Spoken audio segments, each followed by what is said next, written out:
Salah satu mukjizat Nabi Sulaiman alaihi salam yang paling terkenal adalah berbicara dengan berbagai bahasa hewan. Bahkan membuat para hewan tersebut patuh pada perintahnya. Bukti kebenaran mukjizat ini pun telah dijelaskan dalam firman-firmannya melalui Al-Quran. Melansir Ibnu Mas'ud dalam buku The Leadership of Sulaiman, suatu ketika, Nabi Sulaiman alaihi salam beserta pasukannya yang terdiri dari kalangan manusia, jin, dan burung hendak melakukan parade. Hingga mereka pun kemudian melewati segerombolan semut. Melihat parade pasukan Nabi Sulaiman alaihi salam dalam jumlah yang besar itu, Ratu Semut pun memberi komando pada gerombolannya agar segera menghindar dari jalanan dan bersembunyi dalam lubang-lubang. Tujuannya agar gerombolan mereka tidak terinjak oleh Nabi Sulaiman alaihi salam dan pasukannya.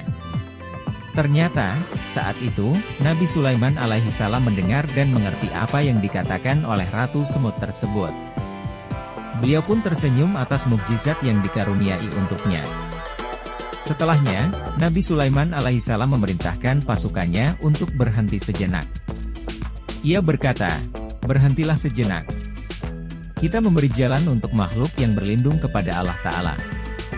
Namun, pasukan Nabi Sulaiman alaihi salam tidak melihat satupun makhluk yang melintas dan terlihat kebingungan. Nabi Sulaiman alaihi salam lalu berkata lagi, "Sehasta di depanku ada lembah semut yang berisi jutaan semut. Mereka tengah mencari tempat perlindungan agar tidak terlindas oleh kuda kita." Kisah ini diabadikan dalam surah An-Naml ayat 18-19 yang artinya, hingga ketika sampai di lembah semut, Ratu Semut berkata, "Wahai para semut, masuklah ke dalam sarangmu agar kamu tidak diinjak oleh Sulaiman dan bala tentaranya," sedangkan mereka tidak menyadarinya. Dia, Sulaiman, tersenyum seraya tertawa karena mendengar perkataan semut itu.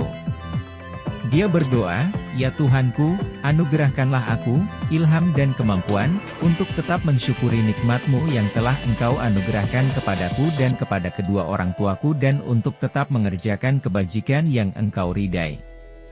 Aku memohon pula, masukkanlah aku dengan rahmat-Mu ke dalam golongan hamba-hamba-Mu yang saleh."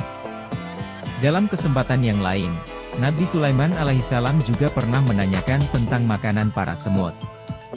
Menurut sejumlah riwayat, Nabi Sulaiman alaihissalam bertanya pada seekor semut tentang rezeki yang diperolehnya. "Wahai semut, berapa banyak engkau memperoleh rezeki dari Allah dalam waktu 1 tahun?" Beliau bertanya demikian karena mengkhawatirkan semut-semut tersebut kekurangan makanan. Kisah ini juga membuktikan bahwa Nabi Sulaiman alaihissalam sangat memerhatikan kesejahteraan seluruh makhluk hidup. "Sebesar biji gandum," jawab semut tersebut. Untuk membuktikan jawaban semut itu, Nabi Sulaiman alaihissalam pun melakukan percobaan. Beliau memelihara semut itu di dalam sebuah botol dengan beberapa butir gandum. Setelah setahun lamanya, Nabi Sulaiman alaihissalam kembali membuka botol tersebut dan menemukan bahwa si semut hanya memakan sebagian biji gandum saja. Lalu, beliau bertanya, "Hai semut, mengapa engkau hanya memakan sebagian dan tidak menghabiskannya?" Lalu, semut berkata, "Dahulu aku bertawakal dan pasrah kepada Allah. Dengan bertawakal kepada Allah, aku yakin bahwa Dia tidak akan melupakanku." Semut itu pun melanjutkan, "Ketika aku berpasrah kepadamu, Nabi Sulaiman alaihi salam, aku tidak yakin apakah engkau akan ingat kepadaku pada tahun berikutnya sehingga bisa memperoleh sebiji gandum lagi atau engkau akan lupa kepadaku. Karena itu aku harus menyisakan sebagian bekal untuk tahun berikutnya. Wallahualam."